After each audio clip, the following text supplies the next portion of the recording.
गुरुर्ब्रह्मा गुरुर्विष्णु गुरुर्देवो महेश्वरा गुरुर साक्षात परम ब्रह्मा तस्मै श्री गुरुवे नमः। राधे राधे, हर हर महादेव। आप सभी प्यारे भाइयों और बहनों का हमारे चैनल पर बहुत बहुत स्वागत है। आषाढ़ मास की पूर्णिमा तिथि बेहद खास और अलौकिक मानी जाती है। इसे हम गुरु पूर्णिमा या महर्षि वेद व्यास पूर्णिमा के नाम से भी जानते हैं। ये पावन दिन न केवल हमारे गुरुओं, शिक्षकों और मार्गदर्शकों के प्रति आभार व्यक्त करने का दिन है, बल्कि भगवान श्री हरि विष्णु, माता लक्ष्मी और चंद्रदेव की असीम कृपा पाने का भी सबसे बड़ा अवसर है।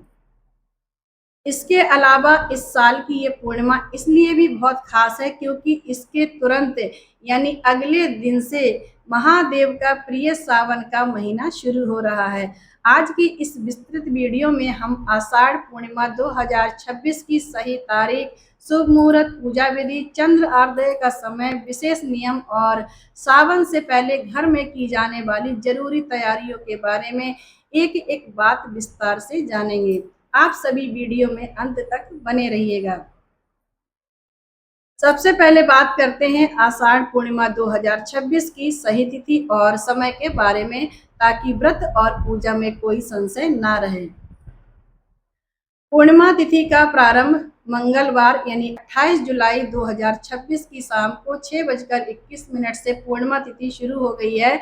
पूर्णिमा तिथि का समापन बुधवार 29 जुलाई 2026 को रात 8:05 पर पूर्णिमा तिथि समाप्त होगी। उदय तिथि और व्रत का दिन, क्योंकि हमारी सनातन परंपरा में उदय तिथि सूर्योदय की तिथि का सबसे अधिक महत्व होता है, इसीलिए आषाढ़ पूर्णिमा का व्रत, पूजा पाठ, दान पुण्य और सभी धार्मिक अनुष्ठान बुधवार 29 जुलाई 2026 को ही किए जाएंगे। चंद्रोदय और अर्घ्य का समय, जो भक्त पूर्णिमा का व्रत रखते हैं वे शाम को चंद्रमा को अर्घ्य देकर अपना व्रत खोलते हैं। 29 जुलाई को चंद्रोदय का समय शाम 7:10 से रहेगा, तो आप सब 7:10 के बाद चंद्रदेव के दर्शन करके उन्हें जल अर्पित कर सकते हैं। अब बात करते हैं गुरु पूर्णिमा के पावन अनुष्ठानों की। गुरु पूजन और गुरुमुख होना, ये दिन हमारे जीवन में ज्ञान का प्रकाश लाने वाले गुरुओं को समर्पित है। यदि आपके कोई दीक्षा गुरु हैं या आध्यात्मिक गुरु हैं तो आज के दिन उनका आशीर्वाद अवश्य लें। उन्हें पीले वस्त्र, फल या सामर्थ्य के अनुसार भेंट अर्पित करें। यदि आपने अब तक कोई गुरु नहीं बनाया है तो गुरु पूर्णिमा का दिन गुरुमुख होने यानी दीक्षा लेने के लिए सबसे श्रेष्ठ माना गया है। आप इस दिन किसी सुयोग्य संत या गुरु से दीक्षा ले सकते हैं, और यदि आपके कोई प्रत्यक्ष गुरु नहीं है तो भगवान श्री कृष्ण या महादेव को अपना परम गुरु मानकर उनकी पूजा कर सकते हैं।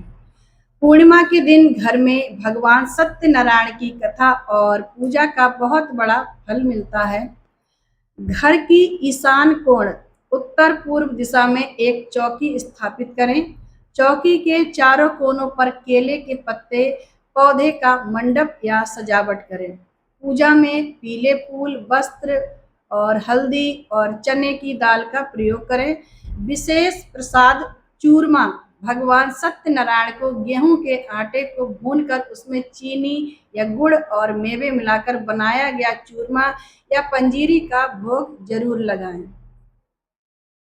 आप अपनी शारीरिक क्षमता के अनुसार व्रत रख सकते हैं। आप निर्जला व्रत भी रख सकते हैं, फलाहारी दूध और फल लेकर व्रत रख सकते हैं, या फिर दिन भर व्रत रखकर शाम को कथा के बाद एक समय सात्विक भोजन कर सकते हैं।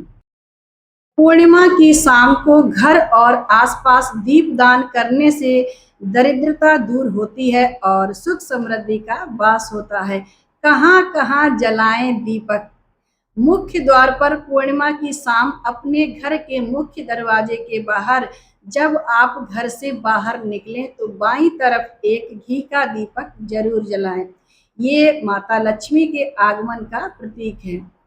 पीपल के वृक्ष के नीचे पीपल में भगवान विष्णु और माता लक्ष्मी का वास माना जाता है।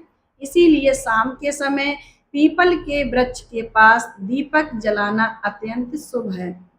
तुलसी जी के पास, घर की तुलसी जी के पास एक दीपक जलाकर परिक्रमा करें। दान पुण्य का फल। पूर्णिमा तिथि पर दान करने का कई गुना फल मिलता है। आज के दिन आप किसी जरूरतमंद को या मंदिर में अन्न, चावल, गेहूं, पीले वस्त्र, तिल, गुड़ या जल से भरे घड़े का दान अवश्य करें। इससे हमारे पितृ प्रसन्न होते हैं और हमें आशीर्वाद देते हैं। कुछ छोटी मोटी सावधानियां हैं जिनका पूर्णिमा के दिन पालन करना बहुत जरूरी होता है। बाल धोने या काटने से बचें। पूर्णिमा के दिन महिलाओं को अपने बाल धोने, हेयर वॉश से बचना चाहिए और पुरुषों को भी इस दिन बाल या दाढ़ी कटवाने या नाखून काटने से परहेज करना चाहिए। तामसिक आहार से दूरी। इस पूरे दिन घर में लहसुन, प्याज या किसी भी प्रकार का तामसिक भोजन बिल्कुल ना बनने दें। सद्भाव रखें। इस पवित्र दिन किसी से भी क्रोध, वाद विवाद या किसी का अपमान ना करें। अपने मन को शांत और सात्विक बनाएं। जैसा कि हम जानते हैं कि 29 जुलाई को आषाढ़ पूर्णिमा समाप्त होगी और इसके ठीक अगले दिन यानी 30 जुलाई गुरुवार से पावन सावन का महीना शुरू हो रहा है। इसलिए पूर्णिमा के दिन ही हमें सावन के स्वागत की तैयारी कर लेनी चाहिए। मंदिर और रसोई की सफाई।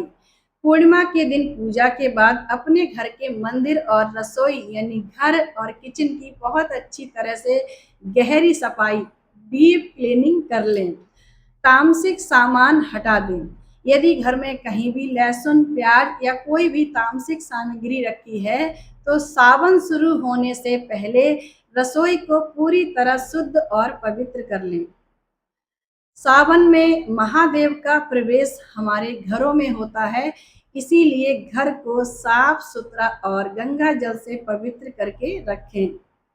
तो मेरे सभी भाइयों और बहनों, आप लोग बड़ी ही श्रद्धा से 29 जुलाई को गुरु पूर्णिमा का पावन पर्व मनाएं, अपने गुरुओं और भगवान विष्णु की कृपा पाएं और सावन के पावन महीने के लिए खुद को तैयार करें।